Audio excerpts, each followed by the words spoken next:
The important lesson. ఇలా నేను చేయగలను, నాకేం తక్కువ, నేను చేస్తాను అనడము అహంభావం అవుతుందా, గర్వం అవుతుందా అని మొన్న ఎవరు అడిగారు. నువ్వేనా ఎదిద్యా, నువ్వు కదా, ఎవరు నన్ను అడిగారు, ఇంటికొచ్చి నాతో మాట్లాడుతూ అన్నారు. అది ఒకవేళ అహంభావం అవుతుందేమో కదా, నేను చేయగలను, నాకేం తక్కువ, ఐ కెన్ డూ ఇట్ అని అనుకున్నప్పుడు అది గర్వం కాదా మరి అని అడిగారు. అప్పుడు నేను అన్నాను, గర్వమునకు ఆత్మాభిమానమునకు సున్నితమైన విభజన రేఖ ఉంది. ఎవరికి చెప్పాను నేను ఇది? ఎవరో మన మన మన పిల్లలు ఎవరో ఇంటికి వచ్చి నాతో మాట్లాడుతూ, ఎవరు నాయనా, ఒకవేళ మన వైజాగ్ అబ్బాయా, నువ్వా కాదా, ఎవరు వచ్చి అడిగారు, మన పిల్లలే, అమృత ఉండొచ్చు, ఎవరో మనవాళ్ళే, మన కుటుంబ సభ్యులే అడిగారు. బాబా అదో చిన్న సైజు ప్రసంగము, నేను తర్వాత చెప్తాలే, స్టేజ్ మీద చెప్తాను, రికార్డెడ్గా ఉంటుంది, ఇది చాలా విలువైన పాఠము, నాకు 18 సంవత్సరాలు ఉన్నప్పుడు దేవుడు నాకు నేర్పించిన పాఠం అని నేను చెప్పానన్నమాట. గర్వము అనే దానికి, ఆత్మగౌరవం అనేదానికి, గర్వము అనేదానికి ఆత్మగౌరవం అనేదానికి ఉండే డిఫరెన్స్ చాలా సున్నితమైనది. ఆ రెండింటిని విభజించే డివైడింగ్ లైన్ చాలా సన్నటి విభజన రేఖ. దాదాపు ఇదే అది, అదే ఇది అని కన్ఫ్యూజ్ అయిపోతాం మనం. ఆత్మగౌరవం అంటే తన్ను తాను గౌరవించుకోవడము. ఆత్మగౌరవం అంటే తన్ను తాను గౌరవించుకోవడం. ఆత్మహత్య అంటే తన్ను తాను చంపుకోవడం కదా. ఆత్మనింద అంటే తన్ను తాను నిందించుకోవడం. ఆత్మస్థుతి అంటే తన్ను తాను పొగడుకోవటం. అట్లా ఆత్మగౌరవం అంటే తన్ను తాను గౌరవించుకోవడం. Self respect, English correct word అది. ప్రైడ్ అనేది వేరు, గర్వం అనేది ప్రైడ్, ఈగో. అది ఇది సమానమా అంటే కానే కాదు, చాలా డిఫరెన్స్.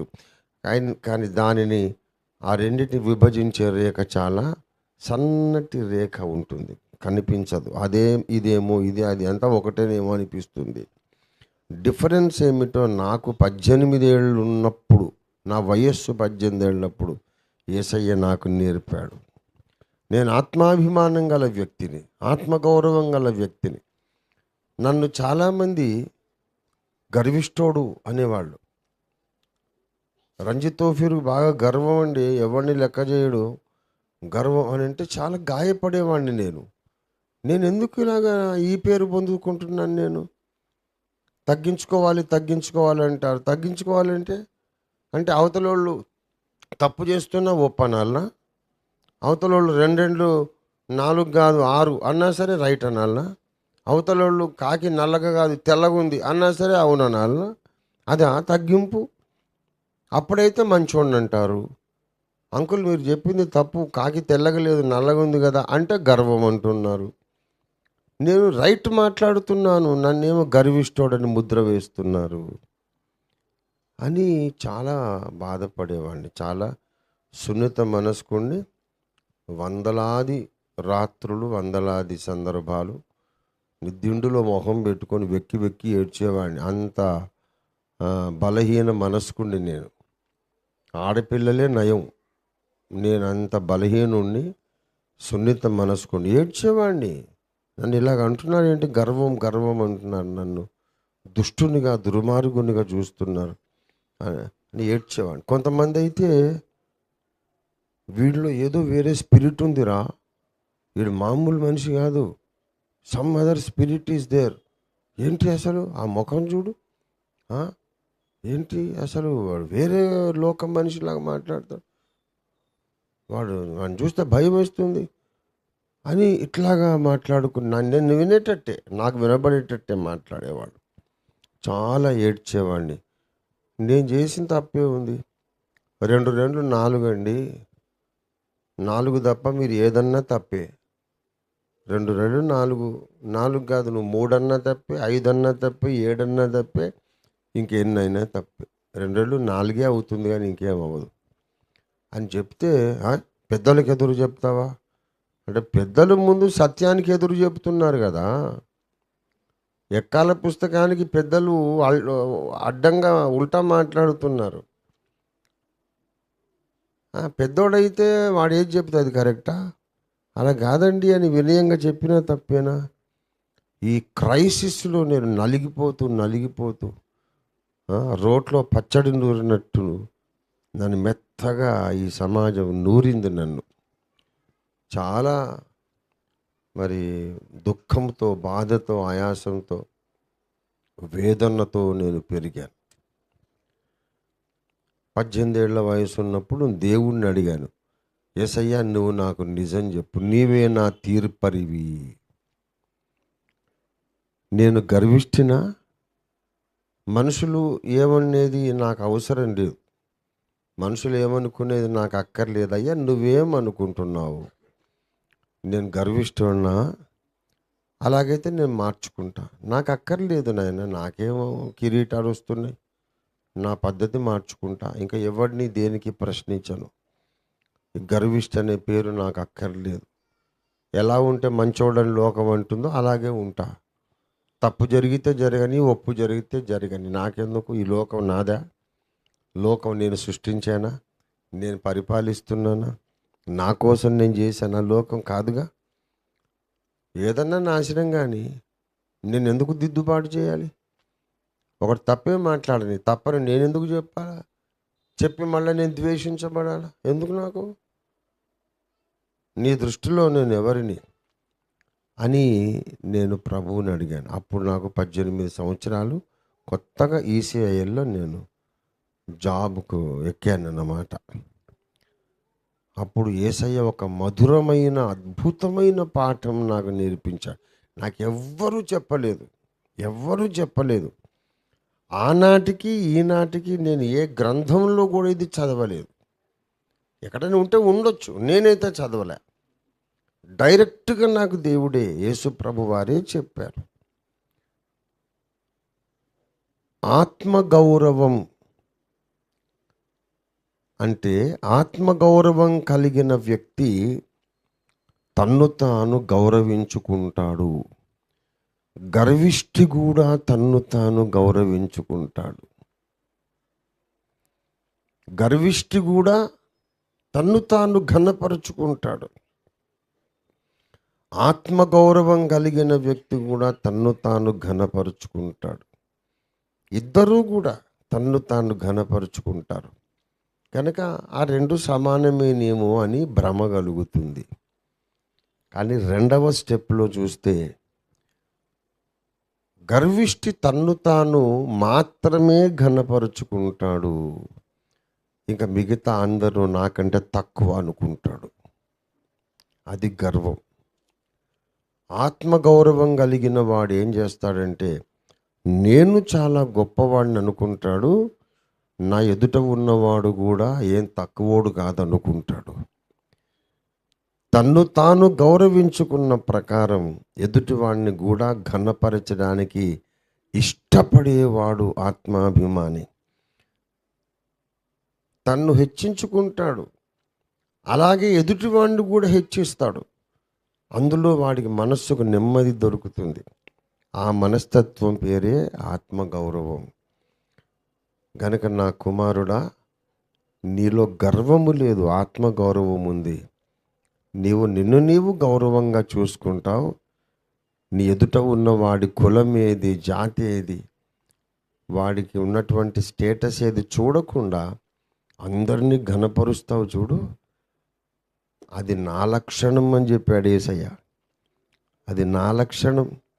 విశ్వాన్ని పరిపాలించే రాజాధిరాజును నేను భూమి మీదకి వచ్చినప్పుడు కుష్ఠరోగులను ముట్టుకున్నాను, వేశ్యలు, వాళ్ళను అమ్మా అని నోరు తెరిచి పిలిచాను, కలిసి కూర్చొని భోంచేశాను. పాపి అయిన మనుష్యుడు అని అందరూ ఈసడించుకుంటే జక్కయ్య ఇంట్లోకి పోయి వాడింట్లో భోంచేశాను. పరిసయ్యులు, సుంకరులు, పాపులు అందరితో కలిసి భోంచేశాను. మళ్ళీ నన్నేమైనంటే నేను ఒప్పుకోలే. నా యందు ఏ పాపం ఉన్నది, ఎందుకు నన్ను కొడతారు, ఎందుకు చంపుతారు అని నేనేమై ఉన్నానో నేను బాహాటంగా ప్రకటించుకున్నాను. అనవసరమైన తగ్గింపు అక్కర్లే. నేను దేవుని కుమారుణ్ణి, అదే చెప్పుకుంటా. నేను పరిశుద్ధుణ్ణి కనుక అదే చెప్పుకుంటాను. నేను బలి పశువుగా వచ్చాను, అదే చెప్పుకుంటా. వాళ్ళు నన్ను తక్కువ చేసి మాట్లాడితే నేను ఒప్పుకోను, కానీ నేను కూడా వాడిని తక్కువ చేయను. ఇంకా నాకంటే హెచ్చించాను, నేనే కాళ్ళు కడిగాను కదా. ఆత్మగౌరవం అంటే అది. నిన్ను నీవు గౌరవించుకుంటూ ఎదుటివాడిని కూడా గౌరవించటము. ఇది చాలా గొప్ప సుగుణము అని దేవుడు చెప్పాడు. చాలా గొప్ప పరిమళము అని నాకు దేవుడు చెప్పాడు. ఆయన చెప్పిన శబ్దాలే మీకు చెప్తున్నా మళ్ళీ నేను. ఆత్మగౌరవం చాలా గొప్ప సుగుణము, చాలా గొప్ప పరిమళం అన్నాడు యేసయ్య మాట. ఇది నేను విన్న మాట. నీలో ఆత్మగౌరవం ఉండి ఎదుటి వాళ్లను కూడా నీకంటే ఎక్కువ ఘనపరిచే సుగుణం ఉంటే, మల్లెపూల పరిమళం, సంపెంగ పూల పరిమళం లాగా నీలో నుండి అద్భుతమైన ఘమఘమలాడే పరిమళం సమాజంలో వ్యాపిస్తుంది. అప్పుడు ఏం జరుగుతుందంటే నీవు ఒక లీడర్ అయిపోతావు. ఎందుకు? నీలో స్టేజ్ ఫియర్ ఉండదు. ఎందుకంటే అరే నేనేం తక్కువ అనుకుంటావు. స్టేజ్ ఫియర్ ఉండదు. అట్ ద సేమ్ టైం ఇతరులను కూడా నువ్వు లీడర్స్ను చేయగలుగుతావు. దేవునికి స్తోత్రం కలుగును గాక. ఎ self respecting man can become a leader and make some more leaders. అర్థమైందా? నాకంటే ఎవడు ఎక్కువేం కాదు, నేను ఏం మామూలుని కాదు అనే నమ్మకంతో నువ్వు నాయకుడు అవుతావు. ఎదుటివాడిని కూడా గౌరవిస్తావు కదా. అప్పుడు వాళ్ళను కూడా నువ్వు నాయకులుగా చేయగలుగుతావు. ఈ ఆత్మగౌరవం అనే సుగుణం మనలో ఉంటే యంగ్ లయన్స్ను, కొదమ సింహాలను, సత్యాన్వేషణ కొరకైన అంకిత భావం కలిగిన సైనికుల వంటి కొదమ సింహాలను, అనేక లక్షల మందిని మనం తయారు చేయగలుగుతాం. Let us be self respecting and respecting others more than we respect our selves. నిన్ను వలే నీ పొరుగువాణ్ణి అనే ఒక్క మాటలోనే మొత్తం ప్రసంగాలన్నీ ఇమిడి ఉన్నవి. దేవుని స్తోత్రం కలుగును గాక. నిన్ను ఎలాగ గౌరవించుకుంటావో అలాగే ఎదుటివాడిని గౌరవించాలి. నిన్ను ఎలాగ ప్రేమించుకుంటావో ఎదుటివాడిని కూడా నువ్వు ప్రేమించుకోవాలి. అంటే ముందు నిన్ను నీవైతే ప్రేమించాలిగా. ఇప్పుడు నిన్ను వలే నీ పొరుగు వాడిని ప్రేమించంటే ముందు నిన్ను నీవైతే ప్రేమించాలిగా. నిన్ను నీవైతే గౌరవించుకోవాలి కదా. ఆ తర్వాత అదే లెవెల్లో ఎదుటివాడిని కూడా చూడు. అప్పుడు సమాజం అంతా పరిమళంతో నిండిపోతుంది. ఎవ్వరూ అవమానించబడరు, అందరూ గౌరవించబడతారు. అందరిలోని టాలెంట్స్ అన్నీ బయటకు వచ్చేస్తాయి. దేవునికి స్తోత్రం కలుగును గాక. కనుక మనం లీడర్లుగా ఎదుగుదాం. దేవునికి స్తోత్రం. మన హేము చెప్పిన మాట నేను నాన్నగారి దగ్గర ఒకటి నేర్చుకున్నానని చెప్పాడు కదా, అది నేను ఇంకా క్లియర్ కట్గా మీరు గుర్తుంచుకోవడానికి చెప్తాను. నేను హేము కూడా చాలాసార్లు చెప్పాను. ఎగ్జాక్ట్ వర్డింగ్స్ తాను చెప్పలేదు, అది కూడా తను అన్నాడు. మరి కరెక్ట్ చెప్తున్నాను లేదు అని కూడా అన్నాడు. గుర్తుపెట్టుకోండి, this will be on record. ఏంటంటే, if somebody is talking about some programme, some plan, some activity, అందరూ గుర్తుపెట్టుకోండి. ఎవరైనా ఒక కార్యక్రమం చేద్దాం అని మాట్లాడుతున్నాడు అనుకోండి, దానికి అర్థము రెండు సంగతులు. వాడికి దాని విషయం కనీస పరిజ్ఞానం ఉంది. He knows about it. రెండవ point, he is interested in it. ఈ రెండు నేను చెప్పాను. He knows about it and he is interested in it. దాని గూర్చిన కనీస పరిజ్ఞానం ఉంది, ఇది చేద్దామనే ఆసక్తి వాడికి ఉంది. So let him do it. Let him do it. అది ఎనీ డ్యామ్ థింగ్ ఏదైనా కానీ. ఇప్పుడు ఎవరైనా వచ్చి మన పిఏ సిస్టమ్, మైక్ సిస్టమ్ బాగోలేదండి, సౌండ్ సిస్టమ్ అని మాట్లాడుతుంటే నాకు దాని ఏబిసిడీలు తెలియదు. వాడు మాట్లాడుతున్నాడంటే వాడికి నాకంటే కొంచెం నాలెడ్జ్ అయితే ఉంది, దాని మీద ఇంట్రెస్ట్ అయితే ఉంది.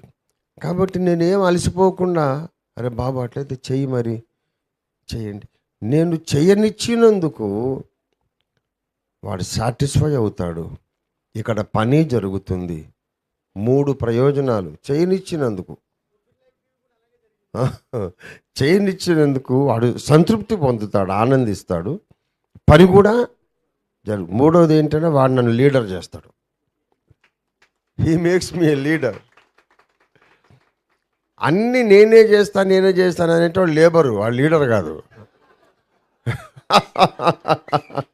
అన్నీ నేనే చేస్తాను, చేయొచ్చు. ఇప్పుడు నాకు వంట వచ్చు, నాకు డ్రైవింగ్ వచ్చు, నాకు చందు అక్కర్లేదు, నాకు జీవన్ అక్కర్లేదు, ఐ కెన్ డ్రైవ్. నాకు హెచ్కేఎల్ అక్కర్లేదు, నేను కీబోర్డ్ వాయించుకుంటా. ఏదో వచ్చిరాంది, ఏదో నాకు వచ్చు, కాస్త కూస్తో వచ్చు కదా. అన్నీ నాకు వచ్చు, అన్నీ నేను చేసుకుంటా అంటే నేను లేబరు. మీరు చేయండి అని అంటే అప్పుడు నేను లీడర్. అలాగే మీరు కూడా ఇతరుల చేత, ఇంతకుముందు హేము ఈ పాయింట్ చెప్పాడు, ఇతరుల చేత మీరు పనులు చేయించగలిగితే, చేయడానికి ఎంకరేజ్ చేయగలిగితే మీరు లీడర్ అయిపోతారు. So become leaders and make others leaders. అప్పుడు ఈ chain of blessing, chain of encouraging each other ఎండ్లెస్గా, అనంతంగా కొనసాగుతుంది. కాబట్టి ఈ పాఠాలు గుర్తుపెట్టుకుందాం. ఇంకా ఎన్నో విషయాలు చెప్పుకోవలసినవి ఉన్నాయి. I congratulate all the senior youth, Ajay, Aditya and Hemu and Chandu, Lakshman, Sulakshanamma, Krishnavenamma, ఇంకా ఇంకెవరెవరు చేశారు చాలామంది. షీబా ఉందా? షీబా అయితే she a leader, IPBP leader ఆమె. షీబాను కూడా ఎంకరేజ్ చేసి లీడర్షిప్లోకి తెచ్చింది నోబుల్ అన్న కదా. Noble was a great leader and making others leaders. నిజంగా ఈ సమయంలో నోబుల్ను కూడా మనం స్మరించుకోవడం చాలా ఎంతైనా అది సమంజసం. దేవుని స్తోత్రం. ఎక్కడెక్కడ ఉన్నోళ్ళని గుంజుకొస్తాడు, తీసుకొచ్చి అరే నువ్వు చెయ్యి, ఇది చెయ్యి అని అప్పగిస్తాడు. వాడు చేయగలుగుతాడు కూడా. దేవునికి స్తోత్రం. అలాగే అబ్బుల్ గారు చెప్తున్నారు, ఓఫీర్ లైవ్ టీవీ, ఆయన అసలు ఎలక్ట్రానిక్స్ ఫీల్డే కాదు. అబ్బుల్ గారికి ఎలక్ట్రానిక్స్, ఇంటర్నెట్, దాని ఓనమాలు ఏమి అసలు దానికి అసలు పరిచయమే లేదు ఆయనకు.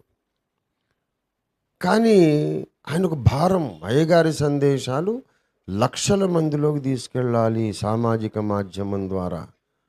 అందుకని ఒక కంప్యూటర్ కొనుక్కున్నాడు, ఎలాగ అప్లోడ్ చేయాలా, ఎలా చేయాలా, దాంట్లో మాస్టర్ అయిపోయాడు.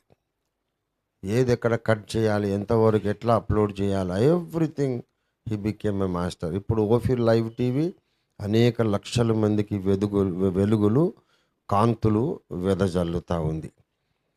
దేవునికి స్తోత్రం. అన్నాడు నిజంగానే, నాకేం తెలుసు అయ్య గారు, నేనేం చేయగలను. ఏం తెలియకపోవడమే పెద్ద క్వాలిఫికేషన్ అని చెప్పా. ఎందుకంటే నాకంతా తెలుసు అన్నోడు ఉల్టా దేవునికి ఎదురు చెప్తాడు, నాకెదురు చెప్తాడు. తెలియదు కదా, అదే పెద్ద qualification. You can do this చేశాడు. చాలామందికి ఆశ్చర్యం, ఆయన ఫీల్డే ఇది కాదు. అసలు అంతా చేస్తే నాది కూడా, నా ఫీల్డ్ ఏం ఫీల్డో నాకే తెలియదు. అసలు నేను చదివింది పెద్ద చదువు కాదు, కానీ దేవుడు నా ద్వారా ఎన్నో గొప్ప కార్యాలు చేయిస్తున్నాడు. దేవుని మహాకృప కనుక మనందరిలో సమస్తము చేయగలిగిన దేవుడున్నాడు. మనం అనుకున్న దానికంటే, అడుగు దానికంటే, ఊహించు దానికంటే అత్యధికముగా చేయగలిగిన దేవుడు. ఈ వచనాన్ని మన దర్శనానికి అన్వయించుకుందాం. సర్వ ప్రపంచాన్ని సత్యముతో న్యాయముతో నింపాలని మనం ఆశిస్తున్నాం కదా, అడుగుతున్నాం కదా, ప్రార్థన చేస్తున్నాం కదా. నీవేదైతే అడుగుతున్నావో, ఏది జరగాలని ఊహించుకుంటున్నావో, ఆశిస్తున్నావో, నువ్వు ఆశించే దానికంటే, కలలు కంటున్న దానికంటే అత్యధికంగా ఉన్నత స్థాయిలో దేవుడు ఈ కార్యాన్ని జరిగించి తీరుతాడు. ఆయన సమర్థుడు కనుక ఆయనకు మనము స్తుతియాగం అర్పిద్దాము రండి.